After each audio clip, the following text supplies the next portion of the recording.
Alright guys, welcome back to the channel. Your boy is back, and of course we have to go over my boy Strength Super Vegeta's EZA details, which Minato has translated, so I will leave the link down in the description if you want to check him out. The AGL one from like probably the beginning of Dokkan or somewhere near is also receiving an EZA, so we're going to go through his details as well. But I'm hoping my boy has been done justice. After seeing EZA SSBE from the 9th anniversary, I want more of the same. So, his leader skill is Mastered Evolution, Pure Saiyans with the full 170. On Super Attack, he'll raise defense by 30% for 1 turn, cause immense damage to the enemy. All attacks become crits for 1 turn.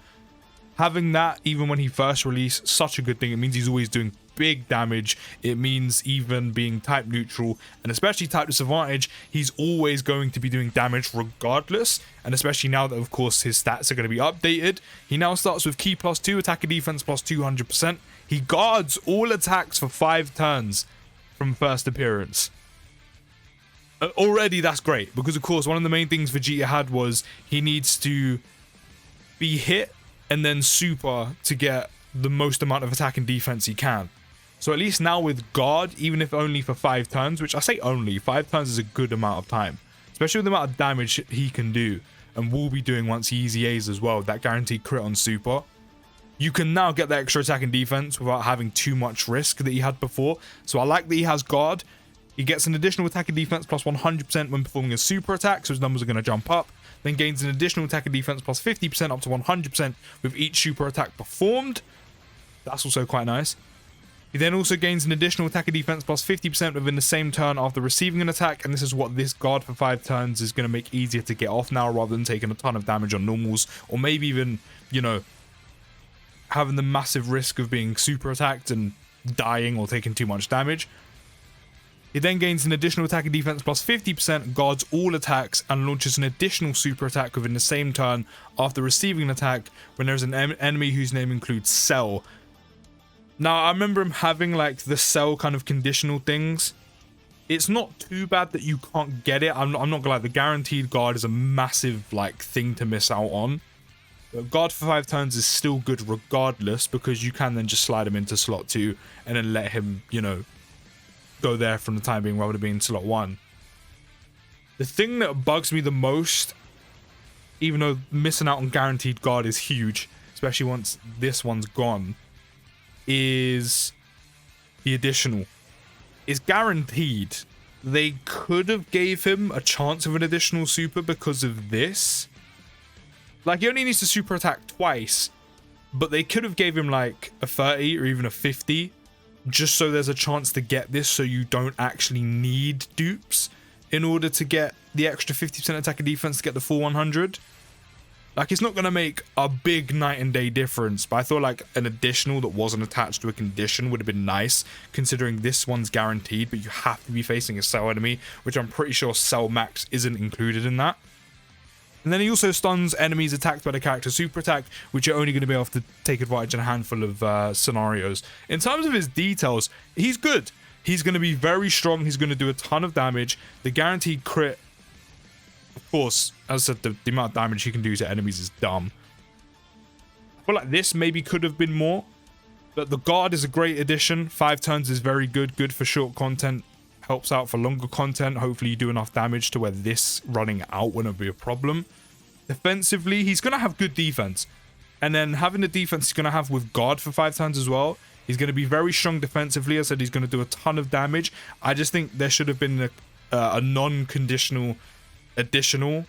Whether that was a 30-50% chance. Doesn't even have to be a 70. And maybe a little bit more defense on super. But other than that, he looks very good and very strong, and I can't wait to use him. It should be a lot of fun.